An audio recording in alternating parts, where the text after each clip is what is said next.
8ই মে প্রকাশিত হয়েছে মাধ্যমিক পরীক্ষার ফলাফল। এই মাধ্যমিকেই 679 পেয়ে নবম স্থান অধিকার করল কোন্নগরের বাসিন্দা উপায়ন পাল। এই উপায়ন পাল হলো মাহেশ রামকৃষ্ণ আশ্রমের বিবেকানন্দ বিদ্যাপীঠের ছাত্র এবং তার বাবা জিতেন্দ্রনাথ পাল তিনি কিন্তু নিজেও কৈকালা উচ্চ বিদ্যালয়ের প্রধান শিক্ষক।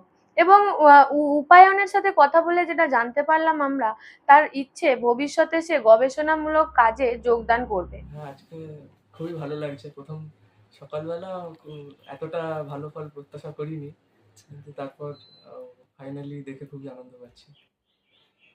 পড়াশোনা একদমই খুব বাধা রুটিনে করতাম না, তবে মোটামুটি কখন কি করব সেটা একটা টার্গেট নিয়ে করতাম। তবেই মোটামুটি সমস্ত যা কিছু দিনের কাজ বা পড়া ইত্যাদি সেগুলো শেষ করে তারপরই উঠতাম।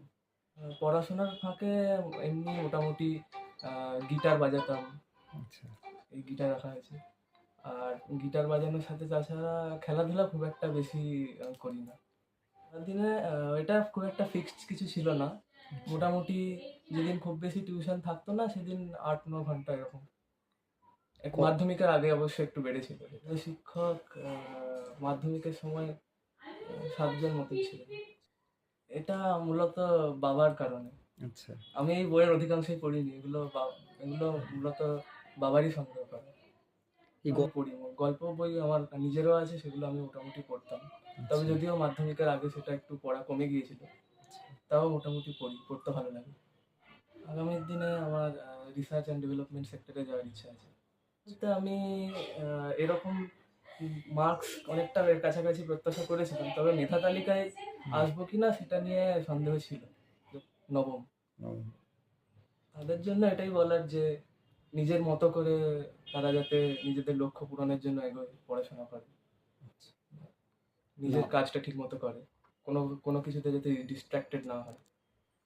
নাম উপায়ন পাল, মহেশ রামকৃষ্ণ আশ্রম, বিবেকানন্দ বিদ্যালয়।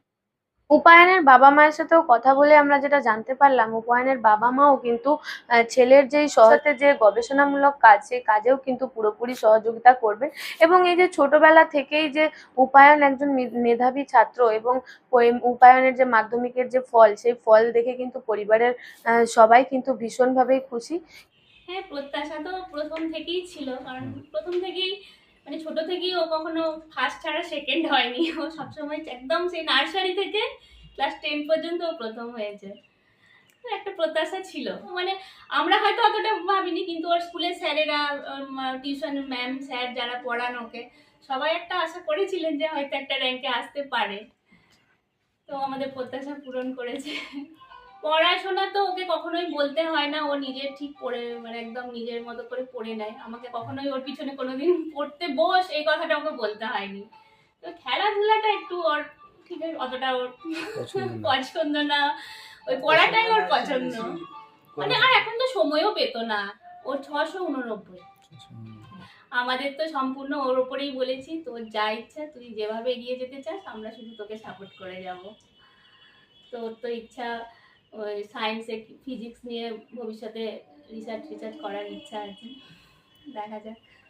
স্কুলের কৈকালা হাই স্কুল বলে একটা স্কুল এলাকা। আচ্ছা, আমি ওই স্কুলের এইচএম প্রধান শিক্ষক। আচ্ছা, এটা খুব একটা আমাদের খুব একটা দরকার হয়নি, আমি এটাই বারবার বলছি। ওকে কোনোদিন পড়ার জন্য বলতে হয়নি, মানে সে ছোটবেলা থেকেই। তবে কি ওই আমরা পাশে থাকতাম, খুব ছোটবেলাটা ওর মা খুব বেশি করে পাশে থেকে সাপোর্ট করেছে। আর একটু বড় হতে যেগুলো অসুবিধা হতো আমি দেখিয়ে দেওয়ার চেষ্টা করেছি, হেল্প করার চেষ্টা করেছি।